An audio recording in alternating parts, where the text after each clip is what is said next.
രാവിലെ തന്നെ കൊച്ചു വർത്താനമൊക്കെ പറഞ്ഞ് ഞങ്ങൾ ഈ പോകുന്നത് പള്ളിയിലേക്കാണ് കേട്ടോ. ഇന്നിവിടെ സ്ഥൈര്യലേപനം സ്വീകരിക്കുന്ന ദിവസമാണ്. ജുവാനയ്ക്ക് ഓൾട്ടർ സെർവറായിട്ട് പള്ളിയിൽ കയറണം. കാരണം ഇന്ന് ബിഷപ്പിൻ്റെ കുർബാനയാണ്. 3-4 സെർവേഴ്സൊക്കെ കാണും. പള്ളിയിൽ ചെന്ന് ഞാൻ ജുവാനെ ഓൾട്ടർ സെർവറിൻ്റെ ഡ്രസ്സൊക്കെ ഇടിച്ച ശേഷം ഞാൻ വെളിയിലേക്ക് വന്നു. ഞാൻ ജോഷ്യാനുണ്ടാവും കൂട്ടായിട്ട്. ഇവിടെ നമ്മുടെ നാട്ടിലെ പോലെയല്ല, സ്ഥൈര്യലേപനം സ്വീകരിക്കുന്ന 8ാം ക്ലാസ്സിൽ വെച്ചിട്ടാണ്. അപ്പം ഞാൻ വെളിയിലേക്ക് വരുമ്പോൾ കുട്ടികളെല്ലാം തന്നെ ഇങ്ങനെ ഈ ഡ്രസ്സൊക്കെ, ഇതാണ് സ്ഥൈര്യലേപനത്തിൻ്റെ ഡ്രസ്സ്. ഇവിടെ ഈ ഡ്രസ്സൊക്കെ ഇട്ട് അകത്തേക്ക് പോകുന്നുണ്ട്. ഇവിടെ ഈ സ്ഥൈര്യലേപനം സ്വീകരിക്കുന്ന ദിവസം എല്ലാം റെഡ് കളറാണ്. അച്ഛന്മാരുടെ ലോഹയും പിള്ളേരുടെ ഡ്രസ്സും പള്ളിയിലെ അൾത്താരയിലെ പൂക്കളും എല്ലാം റെഡ് കളറാണ്. പിള്ളേരുടെ കൂടെ ഒരാൾ കാണും, ഇത് ഗോഡ് മദർ അല്ലെങ്കിൽ ഗോഡ് ഫാദർ. അത് ആർക്ക് വേണമെങ്കിലും ആകാമെന്നാണ് എനിക്ക് തോന്നുന്നത്.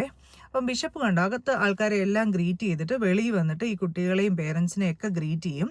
പിന്നെ പുള്ളി കണ്ടോ, ആരും അസിസ്റ്റൻസ് ഒന്നുമില്ല. നമ്മുടെ നാട്ടിലെ പോലെയല്ല, ഇവിടെ അച്ഛന്മാരൊന്നും അസിസ്റ്റ് ചെയ്യാനോ തൊപ്പി പിടിക്കാനോ വടി പിടിക്കാനോ ഒന്നും ആരുമില്ല.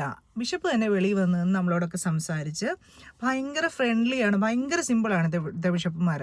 അതാ ഇരിക്കുന്ന കുരിശടി കണ്ടോ, ഇതെന്ന് പറഞ്ഞാൽ 9/11 മിച്ചം വന്ന സാധനങ്ങളില്ലേ, അതൊക്കെ വെച്ചിട്ടുണ്ടാക്കിയത്. കാരണം നമ്മുടെ പള്ളിയിലെ ഇടവകക്കാരനൊരാൾ 9/11 മരിച്ചു പോയിട്ടുണ്ട്.